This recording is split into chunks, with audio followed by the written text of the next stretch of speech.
So I have a little circle going around on my screen and it kind of messed me up. Okay, I don't know if we're good now. So it says live, so I'm going to go on now. They've changed the formatting on here the last couple of weeks and it's a little confusing for my brain. Another thing to adjust to, which all of you totally understand. Things are changing rapidly, yet going slowly on another hand, and our world is just so complicated right now.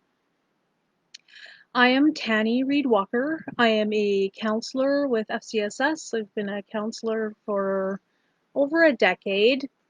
I created Monday Mourning as a space to talk about grief and talk about different resources that I've come across. This uh, live is designed for people who have lost loved ones through death. Lots of the things that we talk about also can pertain to other types of grief, but understand that most of this one is based on the loss of loved ones through the passing on. Today is number 3 in the Paradoxes of Mourning book by Dr. Alan Wolfelt. And I can't see any where the chatting is. It would be nice if I could um, figure out where that is so that I could see if anybody can actually hear me. Because I decided to come outside today. I was down in my office and there's no window and it's dark and I felt like I really needed some light today. I woke up this morning full of a lot of emotion. I know a lot of people that I care about. Oh, thanks, Charisma, for showing me where the chat is. I appreciate that. A lot of people are experiencing loss right now, and because we're so connected through social media, I'm seeing a lot, a lot of, a lot of pain out there and a lot of grief. And because I'm seeing it, it means I'm seeing a lot of mourning, which is that outward expression of those feelings that we have inside of us. So today, we're talking about the 3 paradoxes of mourning. We're talking about number 3. If you're interested in the other 2, you can check my prior 2 videos before this one. And today's is you must go backwards before you can go forwards. This one is the most prominent one that resonates with me. I feel like in our really fast-paced culture, we want people to hurry up and get over things. They just want to move on. They don't want to spend time looking back at all of the past. They just, because even just talking about it makes me get overwhelmed with emotion. So how do we move forward? It's by going backwards. We need to go back and look at who that person is to us, because even though death has ended a life, it didn't end the relationship. And that relationship was really important. And it's still important. And even if you're not creating any new memories with that person, you still have all of the old ones. And all of those old memories, you're going to keep remembering. And they're important. They're a part of the fabric, the tapestry of who you are in your life. And that's very important and really deserves some time. Lots of the cultural traditions have people going back into the past. I know now even we do videos of photos from that person from birth until their passing, marking all of their significant times of their life. I was I've been at different funerals where they lay out trophies and other significant markers of things that people have achieved. We acknowledge the family that is related to those people. Look at all of that past. That's going backwards. And then we look at our traditions. Lots of people look at their past cultural traditions that carried all of the past ancestors and how they would mourn forward. And that's really powerful. So, how do we go back and look at the past? Well, you talk it out.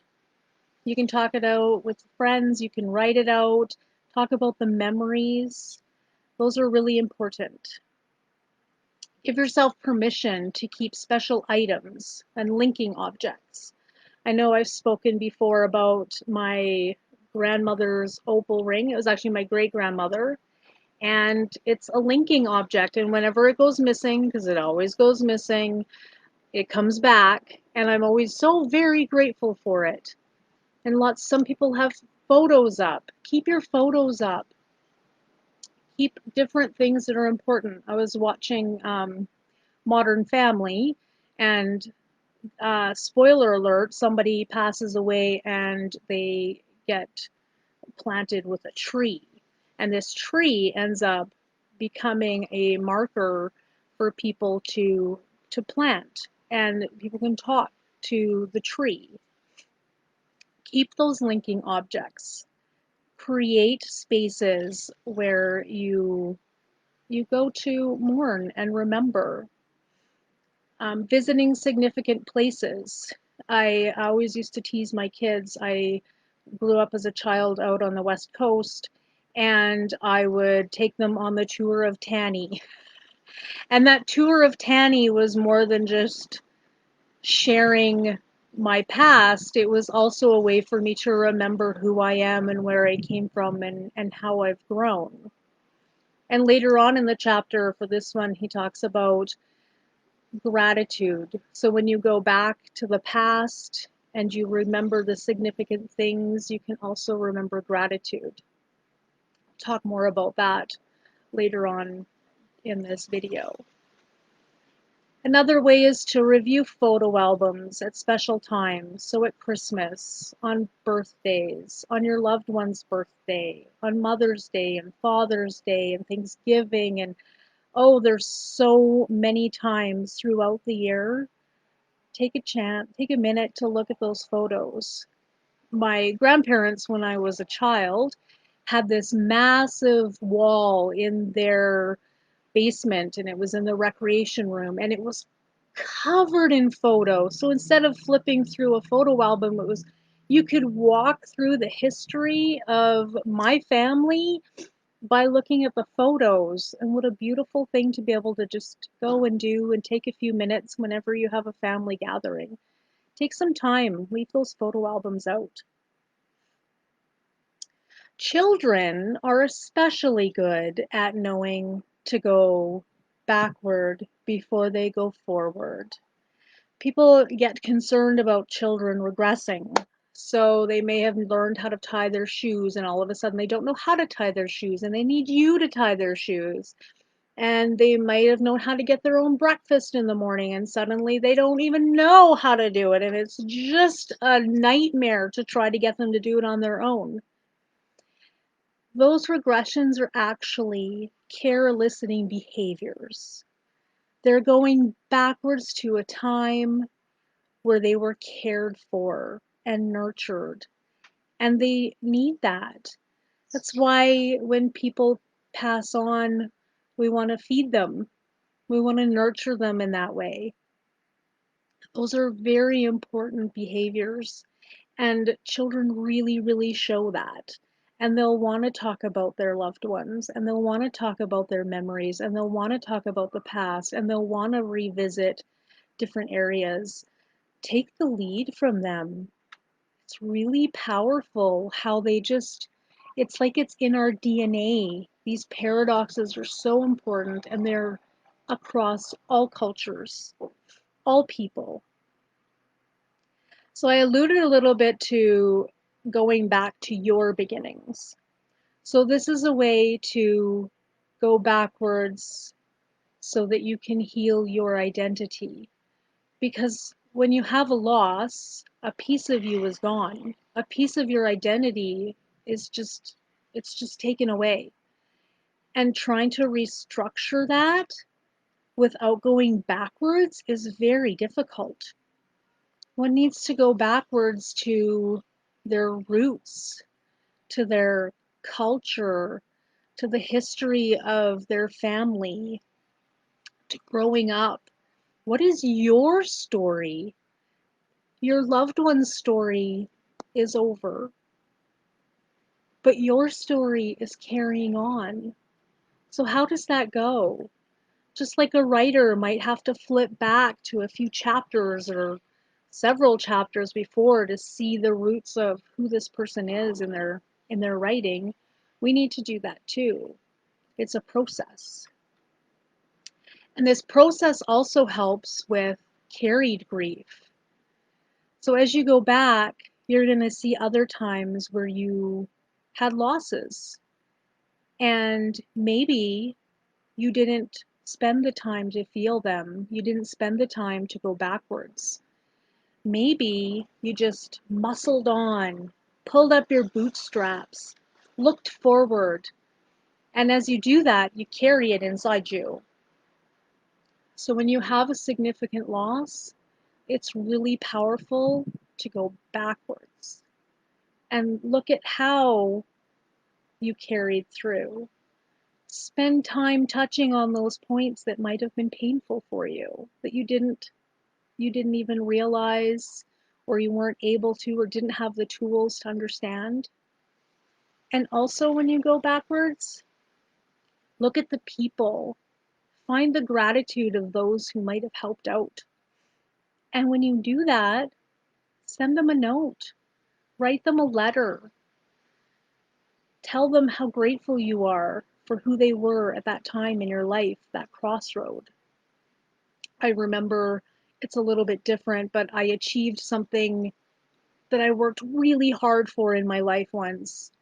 And I sent flowers to some people who were there at the beginning, who just gave me the smallest grain of worth and belief in me.